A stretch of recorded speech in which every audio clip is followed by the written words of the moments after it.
Bonjour tout le monde, j'espère que vous allez bien. Bienvenue dans la partie 3 des DTP. On a déjà parlé de la DTP diffus, on a congénitale et acquise. Maintenant, on va parler de l'acquise. L'acquise, elle est causée par les infections d'enfance, quel que soit virus, rubéole, post-infectieuse comme post-tuberculose, post-inhalation d'un gaz toxique, trouble déglutation d'un liquide gastrique reflux, par exemple d'un liquide gastrique. Inhalation d'un liquide gastrique, encore une fois, une fibrose pulmonaire, DDP cicatricielle, destruction complète de la bronche DDP par traction. On a aussi des DDP localisés. Les DDP localisés ou bien les formes localisées sont toujours secondaires endobronchiques, peut-être obstruction par tumeur corps étrangère ou bien par compression extra-sec par tumeur médiastinale ou adénopathie. Elle peut s'agir d'une algéo, une reflux gastrique œsophagienne par inhalation d'un gaz toxique accidentale, ça veut dire. Elle peut s'agir d'une aspergillose bronchopulmonaire allergique, une forme particulière d'asthme. Donc, lorsqu'on voit une aspergillose, donc c'est une forme particulière de l'asthme. Donc, regarde ici l'aspergillose bronchopulmonaire. Donc, c'est une asthme sévère plus un DDP proximal, d'accord. Et aussi, je peux donner une truc concernant l'aspergillose. L'aspergillose, on peut trouver dans plusieurs pathologies pulmonaires, dont les bronchites, le cas de ABPA. On peut trouver sous forme aspergillome, multiplication intracavité résiduelle. Et on peut trouver sous forme pneumonie, démenant une infection sévère chez les immunodéprimés, demi-invasive et invasive. D'accord. Donc, il y a une règle pour toutes les infections qu'on va voir dans le corps. Toute infection, elle passe par ces étapes. Le diagnostic positif, le terrain, le port d'entrée et les prélèvements bactériens et la retentissement, et si elle est chronique, on va ajouter ces deux. Le retentissement sur l'insuffisance rénale chronique et le retentissement sur l'insuffisance rénale cardiaque. D'accord. Donc, pour le diagnostic, pour la clinique, donc, on va avoir début par l'interrogatoire. L'interrogatoire, on va demander l'âge de début, les cas de la famille, les circonstances de découvert, les antécédents tuberculeux, les antécédents d'inhalation d'un corps étranger, RGO, et les antécédents d'infection à répétition et les pathologies cancéreuses et ainsi de suite.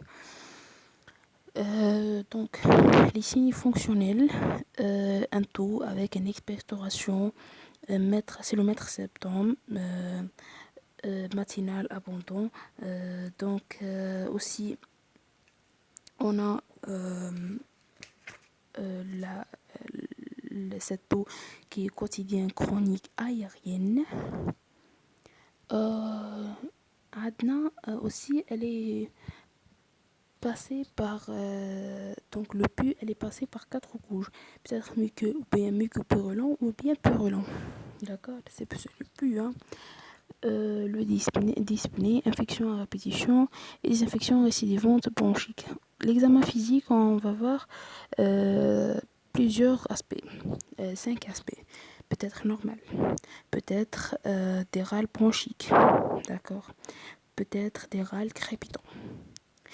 Lorsque des râles bronchiques, ça veut dire sibilant ou ronflant, hein. On a crépitant. Et l'examen ORL, et cinquième chose, c'est l'hypocratisme digital. L'hypocratisme digital qui est causé par une hypoxie, d'accord. Parce que l'hypoxémie chronique est un mécanisme d'adaptation par un vasoconstriction, une augmentation de total d'eau. L'eau de la résistance, donc une HTA des artères pulmonaires, pas transitoire et chronique, d'accord. Donc, il faut des lésions, une augmentation ventriculaire droite et ça, on va voir le corps pulmonaire chronique. C'est l'état plus grave. Ah ouais.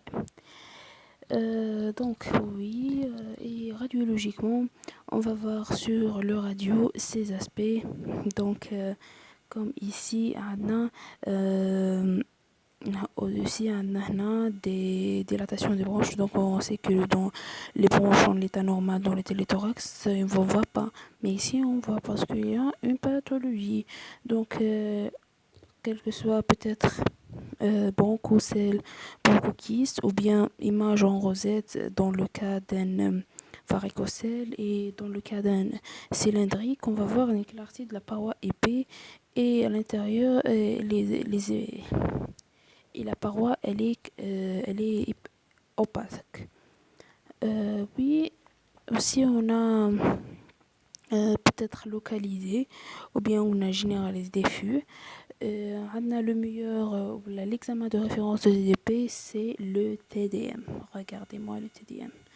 Plus explicite, mais il précise bien l'étiologie, confirme le diagnostic, renseigner sur le caractère localisé et diffus, sur le type de TDP, nous mettre le signe indirect, atteinte parenchyme et du poumon, une atelectasie. Il confirme là, il présente la téléctasie. Aussi, on a la fibroscopie. Avant, on a l'artériographie blanchique qui est le syndikinase, ou bien on va voir l'hémoptysie, abandon répété. Le FR, qu'on va voir le FR, la gazométrie, la spirométrie, la phlégographie, donc plusieurs aspects. La fibroscopie, c'est systématique. On va voir un série de diagnostics fait partie de bilan et myoptysie, enquête histologique, prélèvement bactérien et tout. Donc les terrains, quel terrain dépend de l'étiologie. L'étiologie qu'on a déjà parlé. On a dit l'étiologie diffuse ou bien localisée, unilatérale ou bilatérale, si vous vous souvenez. Donc واش بقالنا là. Normalement, bactériologiquement, on a dit qu'on va faire la FNS, les autres étapes, la FNS, le CG, la vitesse de segmentation, le bilan infectieux, le procalcitonie, système meilleur pour l'inflammation. On a l'électrophorose des protéines, dosage pontéral, des CGG, des IgM, des IgA, permet d'explorer un déficit immunitaire, d'accord. Et je vais voir dans la dernière partie, Inch'Allah. À bientôt.